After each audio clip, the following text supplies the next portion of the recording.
So hello दोस्तों, मैं हूं अतुल कुमार सिंह और आज मैं उसी क्रम में जो क्विज़ एक चलता है उसके क्रम में मैं आपके लिए एक क्विज़ लाया हूं। ये वाला 30 तारीख का क्विज़ है, तो इसको देखते हैं। लंदन में ब्रिटिश ईस्ट इंडिया कंपनी के गठन के समय भारत का निम्नलिखित में से कौन सा बादशाह था? यानी मुगल एम्परर उस समय कौन था जिसमें लंदन में ब्रिटिश ईस्ट इंडिया कंपनी की स्थापना हुई? तो ये सवाल आता है और इसका सही जवाब हो जाएगा अकबर। ऐसा इसलिए क्योंकि ये ब्रिटिश ईस्ट इंडिया कंपनी की स्थापना 31 दिसंबर सन 1600 में हुई थी और करीब 1605 तक अकबर ही जो है वह बादशाह बना रहा था। तो इसका सही जवाब क्या हो जाएगा? अकबर। आगे बढ़ते हैं और इसका डिटेल देखते हैं। सितंबर 1599 ईस्वी में लंदन में कुछ व्यापारियों ने लॉर्ड मेयर की अध्यक्षता में एक सभा का आयोजन किया। इसमें पूर्वी द्वीप समूह के साथ व्यापार करने की योजनाएं थीं। इन व्यापारियों ने पूर्व के देशों के साथ व्यापार करने के आशय से 1599 ईस्वी में कंपनी का गठन किया और इसका नाम रखा governor and company of merchants of London trading into the east Indies. इतना बड़ा नाम रखा और इस दौरान भारत का बादशाह अकबर था, जो कि 1556 से लेकर 1605 तक बना रहा है और बाद में इसका नाम ऑनरेबल ईस्ट इंडिया कंपनी रखा गया। आगे बढ़ते हैं, अगले क्वेश्चन पर आते हैं। जहांगीर के शासनकाल में ईस्ट इंडिया कंपनी की तरफ से कौन अंग्रेज अधिकारी मुगल दरबार पहुंचा? आप लोगों को पता होगा क्योंकि ये बहुत ही बार बार रिपीट होने वाला क्वेश्चन है, तो बहुत ही इंपॉर्टेंट क्वेश्चन हो जाता है और मुझे पता है कि आप लोग इसको बताएंगे। ये देखिए, ये वाला क्वेश्चन है, तो इसको बताने की कोशिश कीजिए। Captain William Hawkins, captain Middleton, Thomas Roe और थॉमस बेस्ट, ये ऑप्शंस दिए हुए हैं। तो इनमें कंफ्यूजन केवल आपको दो में होगा, कैप्टन विलियम हॉकिंस में और थॉमस रो में। तो मैं आपको बताना चाह रहा हूं हॉकिंस और रो, इन दोनों का सरनेम देखिए, एक का एच से शुरू होता है और एक का आर से शुरू होता है। तो एच पहले आता है, अर्थात ये पहले आ जाएगा। ये 1608 में आया था। चलिए डिटेल इसकी देखते हैं। देखिए, कैप्टन विलियम हॉकिंस, ये थोड़ा गलत छप गया है। कैप्टन विलियम हॉकिंस सूरत से मुगल दरबार 1608 ईस्वी में पहुंचा, परंतु सूरत में फैक्ट्री की स्थापना की अनुमति पाने में सफल नहीं हो पाया। 1611 में पुर्तगालियों के विरोध के बावजूद वहां कैप्टन मिडल्टन सूरत के समीप पहुंचा और मुगल गवर्नर से वहां व्यापार करने की अनुमति पाने में सफल हो गया। कैप्टन बेस्ट के द्वारा सूरत के बंदरगाह के विषय में पुर्तगाली एकाधिकार की निरंतरता को भंग किया तथा उसके बाद अंग्रेजों ने सूरत में 1613 में स्थायी रूप से एक फैक्ट्री की स्थापना की। मैं आपको इससे पहले भी बता चुका हूं कि 1611 में अंग्रेजों ने एक अस्थायी फैक्ट्री बनाई थी मसूलीपट्टनम में और 1613 में स्थायी रूप से एक फैक्ट्री की स्थापना सूरत में हुई। यहां से अंग्रेजों ने अपने व्यापार को देश के दूसरे भागों में फैलाया तथा शीघ्र ही अहमदाबाद, बुरहानपुर, अजमेर तथा आगरा में सहयोगी फैक्ट्रियां स्थापित की गईं। आगे चलते हैं, देखिए जरा, ये इतना सा बड़ा क्वेश्चन है। निम्नलिखित कथनों पर विचार कीजिए। पहला दिया है कथन, सूरत में अंग्रेजों का पहला स्थायी कारखाना 1613 ईस्वी में स्थापित हुआ। सूरत में अंग्रेजों का पहला स्थायी कारखाना 1613 ईस्वी में स्थापित हुआ, ये तो बिल्कुल सही है। दूसरा है, अंग्रेजों ने अपनी पहली फैक्ट्री मसूलीपट्टनम अथवा मछलीपट्टनम में एक अस्थायी कारखाना के रूप में 1611 में स्थापित की, ये भी बिल्कुल सही बात है। डचों ने सूरत में अपना कारखाना 1616 में स्थापित किया है, ये भी बिल्कुल सही बात है। और फ्रांसीसियों ने अपना पहला कारखाना 1668 में सूरत में ही स्थापित किया, ये भी बिल्कुल सही बात है। तो इस प्रकार ये सारे सही हो जाएंगे। इसका सही क्या हो जाएगा? ये वाला, अर्थात 1, 2, 3 तथा 4 ये सारे सही हैं। आगे बढ़ते हैं। ब्रिटिश ईस्ट इंडिया कंपनी ने मुंबई किससे लिया था? बड़ी हैरानी की बात है, मुंबई अपनी थी, आमची मुंबई, लेकिन वो बम्बई के रूप में उस समय मौजूद थी और उसको एक शादी हुई, उसमें दहेज के रूप में किसी ने किसी को दिया, उसके बाद में किसी ने लीज पर ले लिया, इस तरीके की कहानी है, मैं अभी आपको बताता हूँ। तो ये जो है पुर्तगालियों से अंग्रेजों ने या बोले कि ब्रिटिश ईस्ट इंडिया कंपनी ने मुंबई को लिया था पुर्तगालियों से। तो इसका सही जवाब क्या हो जाएगा? पुर्तगालियों से। कैथरीन की शादी जो है चार्ल्स से होती है, और वहाँ बोले कि हमारी मुंबई दान कर दी जाती है। ये बड़ी हैरानी की बात है। तो देखते हैं 1661 ईस्वी में इंग्लैंड के सम्राट चार्ल्स द्वितीय का विवाह पुर्तगाल की राजकुमारी कैथरीन से होने पर चार्ल्स को मुंबई उपहार के रूप में या दहेज के रूप में प्राप्त हुआ, जिसे उन्होंने 1668 ईस्वी में 10 पाउंड वार्षिक किराए पर ब्रिटिश ईस्ट इंडिया कंपनी को दे दिया था। तो सोचिए, दहेज की चीज भी इन्होंने जो है दूसरे को दे दी। और मजेदार बात यह है कि कैथरीन ने कुछ कहा भी नहीं तो दहेज की चीजें तो ज्यादातर आप लोगों को पता है महिलाएं जो है पसंद नहीं करते कि उनको कोई टच भी करे। तो खैर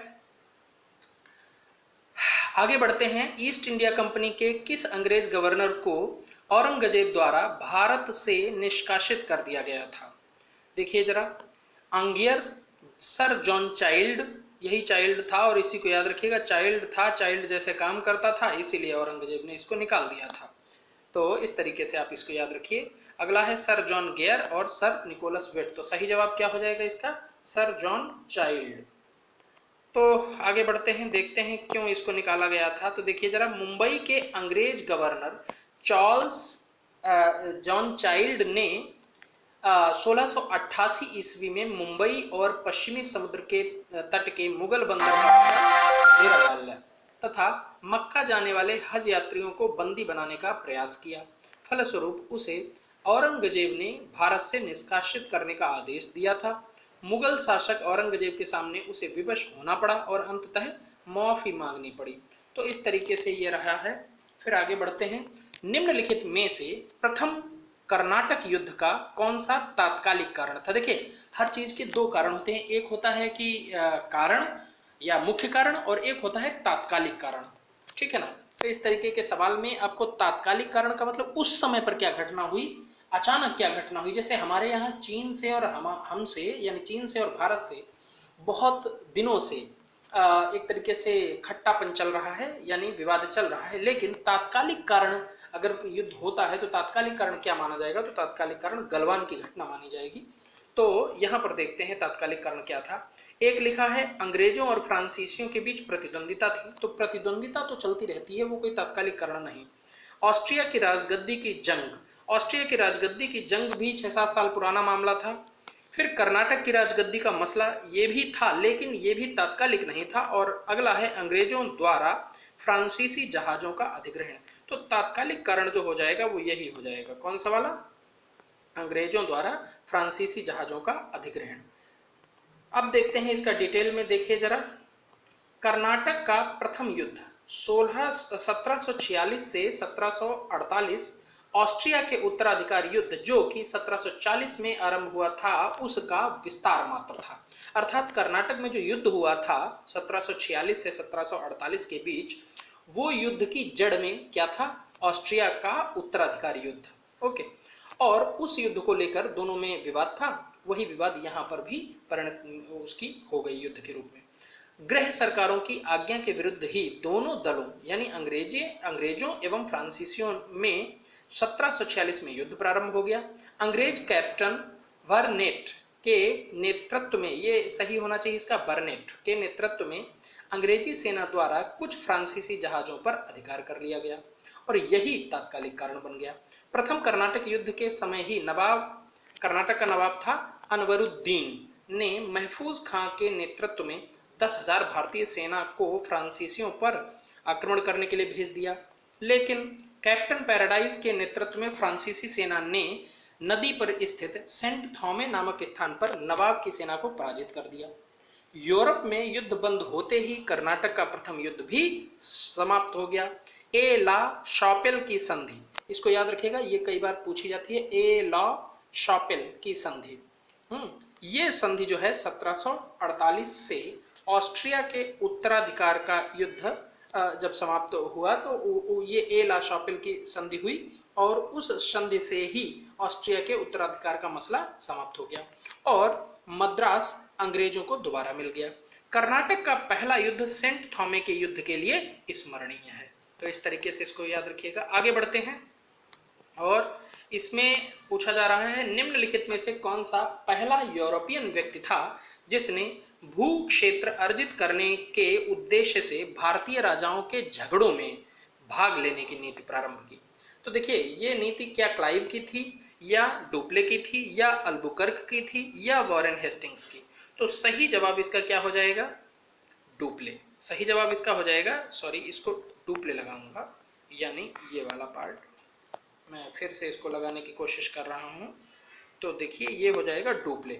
आगे बढ़ते हैं और डुप्ले ने पहली बार हथकंडे के रूप में भारत को जीतने के लिए भारतीय राज दरबारों में भारतीय व्यय पर यूरोपीय सेना को नियुक्त करवाया, जिसने पहली बार यूरोपीय हितों के लिए भारतीय राजनीति में हस्तक्षेप किया तथा भारत में यूरोपीय साम्राज्य की नींव रखी। उसके बारे में जीबी मालेशन ने लिखा है कि उसकी योजनाओं का प्रभाव उसके जाने के बाद भी रहा। अब योजना क्या थी? देखिए राज दरबार आपका, सेना हमारी, और हम आपकी रक्षा करेंगे। किससे रक्षा करेंगे? खुद से रक्षा करेंगे।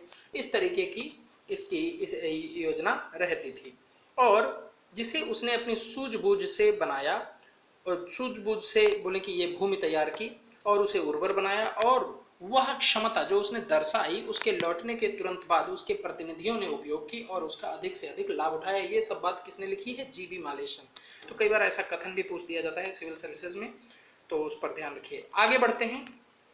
भारत में फ्रांसीसियों ने अपना सबसे पहला कारखाना किस स्थान पर लगाया?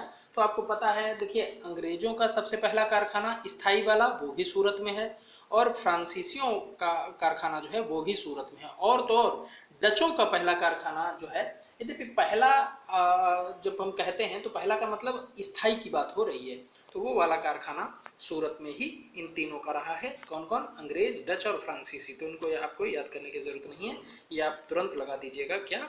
सूरत। ठीक है ना। फिर आगे बढ़ते हैं।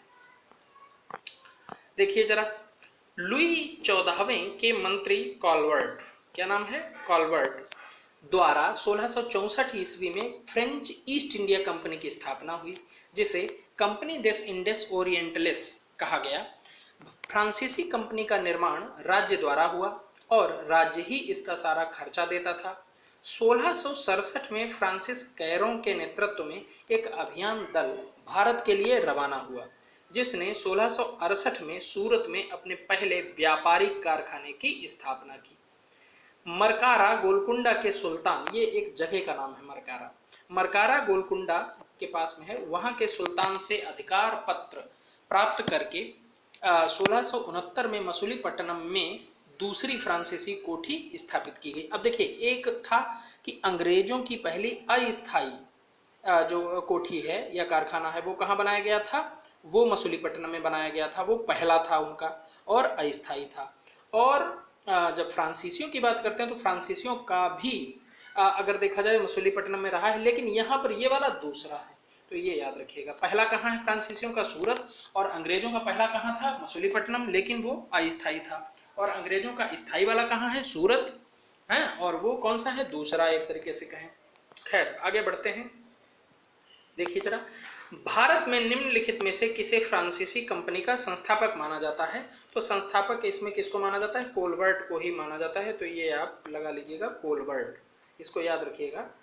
ये लुई 16वां जो था उसका, लुई 14वां जो था उसका मंत्री था। आगे बढ़ते हैं। बंगाल में निम्नलिखित में से कौन सा कारखाना डचों ने स्थापित किया था? देखिए बंगाल में डचों ने कौन सा कारखाना स्थापित किया था? तो अगर यह सवाल आता है तो इसका सही जवाब हो जाएगा ये चिंसुरा। कौन सा सही जवाब हो जाएगा? चिंसुरा।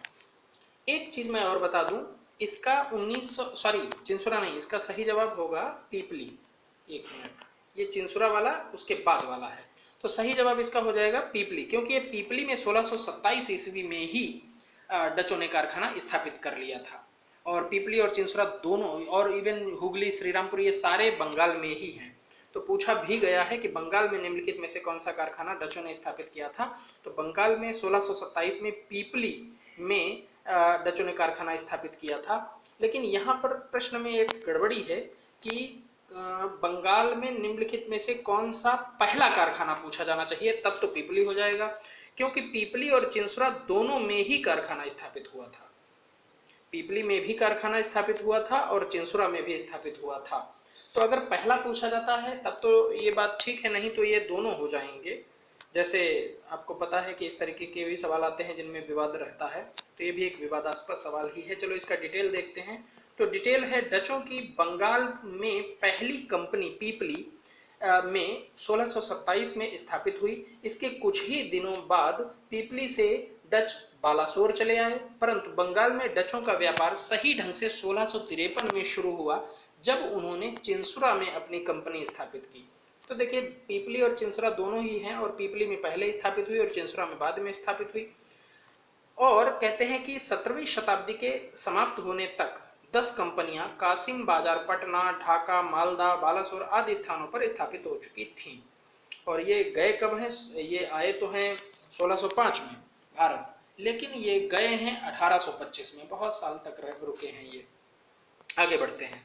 फ्रांसीसी दक्कन में शक्ति आंदोलन स्थापित करने में असफल रहे, क्योंकि क्या कारण था कि फ्रांसीसी जो है डेक्कन में यानी दक्षिण भारत जो है उसमें शक्ति आंदोलन स्थापित करने में असफल रहे? क्योंकि डुप्ले सक्षम सेनापति नहीं था। तो ऐसी बात तो नहीं थी, डुप्ले एक बहुत ही बढ़िया कमांडर था।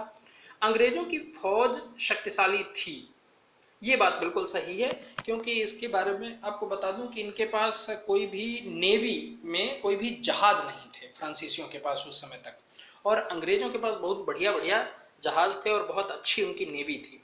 तो यही इसका सही जवाब होना चाहिए। भारतीय लोगों को, अर्थात इसको टिक कर लीजिए, ये वाला, यानी अंग्रेजों की फौज शक्तिशाली थी। फिर लिखा है, भारतीय लोग फ्रांसीसियों को पसंद नहीं करते थे, ये कोई रीजन नहीं था। और पांडिचेरी सामरिक केंद्र था, ये भी कोई रीजन नहीं था। सही जवाब क्या है? अंग्रेजों की फौज शक्तिशाली थी। तो इसको भी डिटेल में देखते हैं। फ्रांसीसियों की पराजय का एक प्रमुख कारण उनकी कमजोर नौसेना थी। क्या थी? उनकी कमजोर नौसेना। वोल्टेयर के अनुसार ऑस्ट्रिया के उत्तराधिकार युद्ध के समय फ्रांस की जलशक्ति का इतना अधिक ह्रास हुआ कि सप्तवर्षीय युद्ध के समय उनके पास एक भी जलपोत नहीं था। दूसरी ओर अंग्रेजों के पास एक शक्तिशाली सेना थी। फिर आगे बात करते हैं। निम्नलिखित यूरोपीय शक्तियों ने भारतीय व्यापार में समय समय पर प्रवेश किया।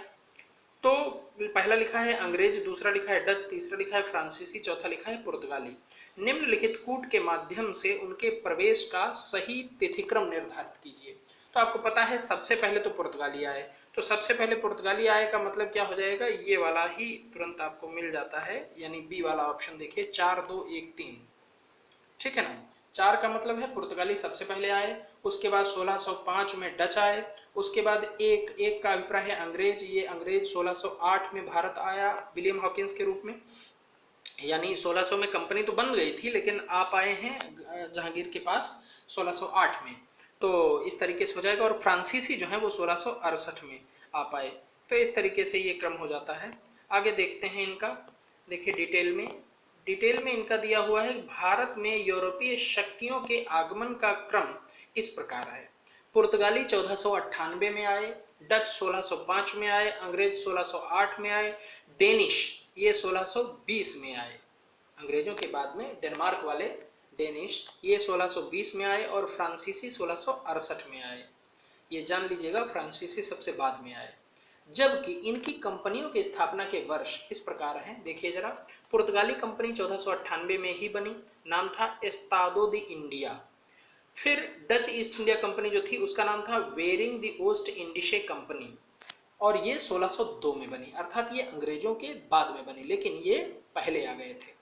फिर तीसरी है अंग्रेजों वाली जो कि 1600 में बनी, the governor and the company of merchants of trading into the east Indies, और इसी को हम लोग अंग्रेज ईस्ट इंडिया कंपनी के नाम से या ब्रिटिश ईस्ट इंडिया कंपनी के नाम से जानते हैं।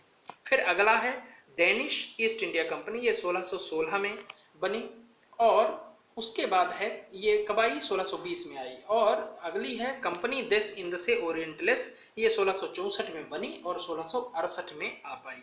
तो इस तरीके से बात होती है। फिर अगला देखिए, उस क्षेत्र की पहचान करें जहां से यूरोप वासियों को सर्वोत्तम शोरा और अफीम प्राप्त होता था। तो देखिए ये कई बार ये प्रश्न भी आ चुका है, तो इसको याद कर लीजिए। ये बिहार है, बिहार में सबसे ज़्यादा शोरा और अफीम उनको मिलता था, यूरोप वासियों को। शोरा और अफीम कहाँ से मिलता था? बिहार से। फिर आगे बढ़ते हैं, निम्नलिखित पर विचार कीजिए। एक लिखा है, मृदा के स्वरूप तथा उपज के गुणों के आधार पर भूमि राजस्व का मूल्यांकन। दूसरा लिखा है, युद्ध में चलती फिरती तोपों का उपयोग। तीसरा लिखा है, तंबाकू और लाल मिर्च की खेती। और आगे दिया है कि उपरोक्त में से कौन सा या कौन से अंग्रेजों की भारत को देन थी, यानी अंग्रेज क्या लेकर आए थे या अंग्रेजों ने भारत को क्या दिया, तो वो आपको बताना है इनमें से। मृदा के स्वरूप तथा उपज के गुणों के आधार पर भूमि राजस्व का मूल्यांकन, तो ये मूल्यांकन तो शेर शाह के टाइम पर से ही होने लगा था। फिर युद्ध में चलती फिरती तोपों का उपयोग, ये मुगल काल में ही अकबर के समय पर बहुत सारी ऐसी चलती फिरती तोपों का उपयोग होने लगा था। और तीसरा है तंबाकू एवं लाल मिर्च की खेती, ये पुर्तगाली लोग जो है ये अपने साथ लाए थे। तो इस प्रकार ये क्या हो जाएगा, इसका सही जवाब कोई भी नहीं, ये वाला सही जवाब इसका हो जाएगा कोई भी नहीं। तो इसका डिटेल देखते हैं। मृदा के स्वरूप तथा उपज के आधार पर, उपज के गुणों के आधार पर भूमि राजस्व का मूल्यांकन अंग्रेजों से पहले शेरशाह सूरी एवं अकबर के द्वारा किया जा चुका है। तथा भारत में तंबाकू एवं लाल मिर्च की खेती ये पुर्तगालियों की देन थी। यहाँ पर ये गलत है, ये पुर्तगालियों की देन थी। और चलती फिरती तोपों का प्रचलन भी मुगल काल में हो चुका था। Please like and subscribe our channel. Thank you so much.